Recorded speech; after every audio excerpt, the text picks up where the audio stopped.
Hello, my lovely friends, it's Margaret, and I have tea, so it must be time to talk about NaNoWriMo. So,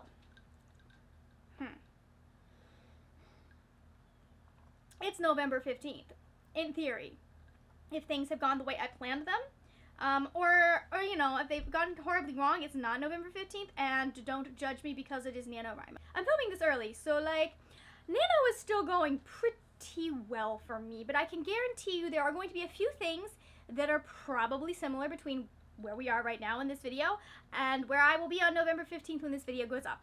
I will probably still be in a hoodie. I probably will not have washed my hair in like a week. That kind of just goes out the window when NaNoWriMo comes around. And if I am wearing red lipstick, it will be because I am trying to cover up the fact that my life is falling apart. That's usually why I wear red lipstick.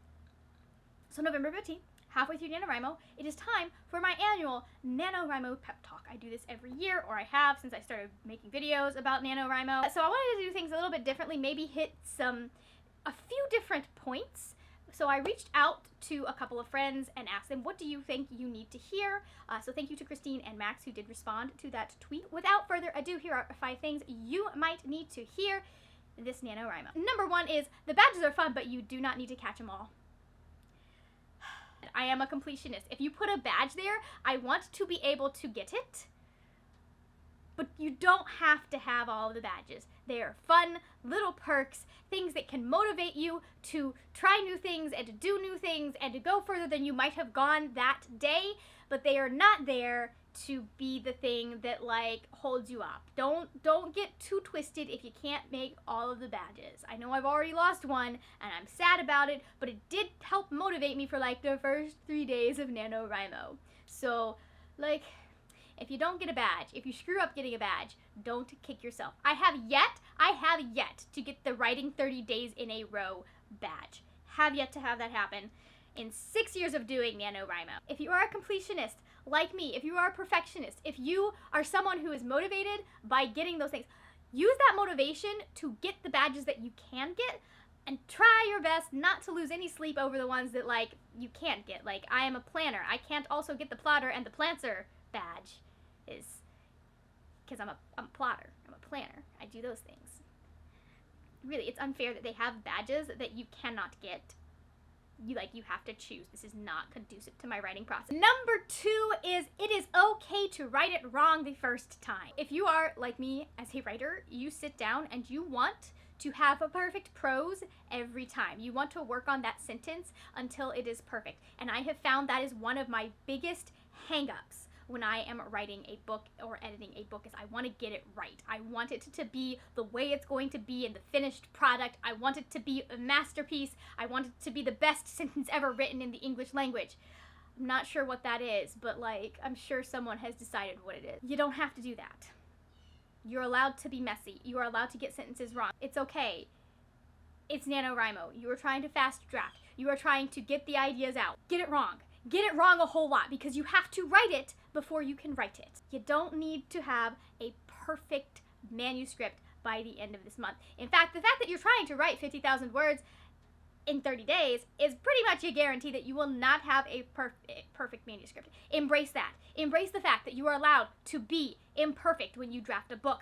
Embrace that fact and just like live in it and wallow in it and let it be the thing that gives you permission to write some bad stuff. Number 3 that you might need to hear is that your entire future and happiness are not resting on this 50,000 words.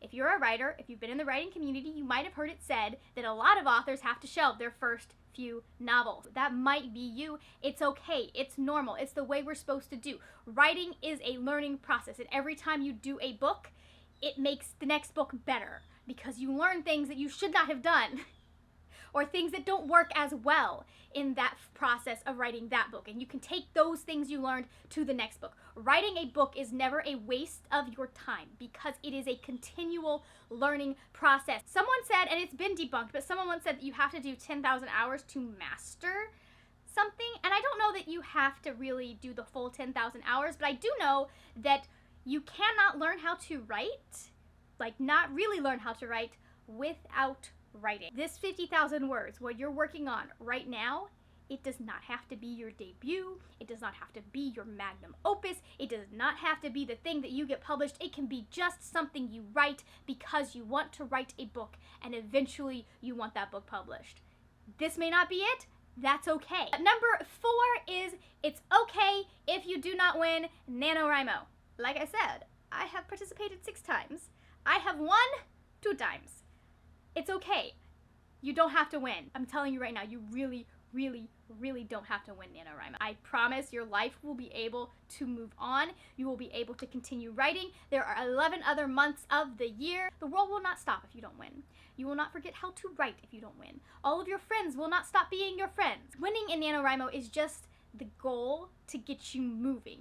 It's to get your eyes on a target. It's to get you focused on something other than the blank page that is sitting right in front of you.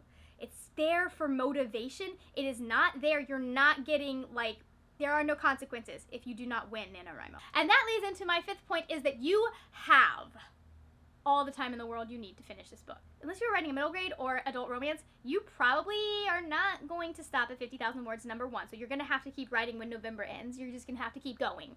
There's no way that you're going to get 70 or 90 or 100,000 words. In theory, most people are not able to get that many words, at like a full novel's worth of words in the month of November. It's fine. It's normal. Don't worry about it. It's okay to take longer than November. NaNoWriMo's goal is to get you started. It's to get you moving forward. It is to get you putting words on the page. And if you are making progress on that thing that has been in your head for months or years even, if you're making progress on that, if you are actually working on it instead of just letting it stew in your mind, you're winning. Okay? Even if you don't make 50,000 words, even if you don't hit your goal by the time November's over, you are still winning because you are working towards getting that book out there and figuring out if it's any good and if you can publish it and all of that stuff. You're not going to know it until you've written it. And you've used this to get started. So good on you.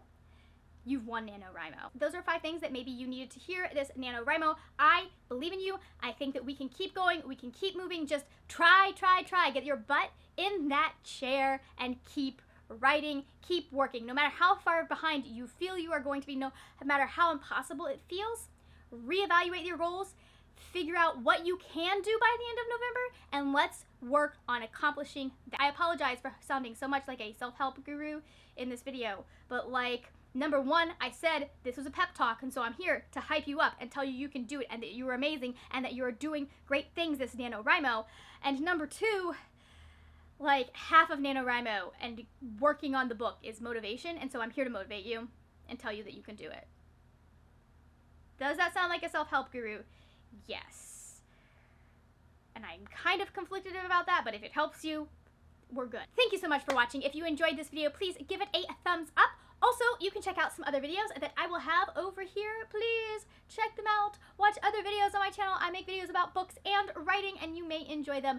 That is it for now, my friends. Happy writing, and I will see you later when we will talk about more wordy, nerdy things. Bye!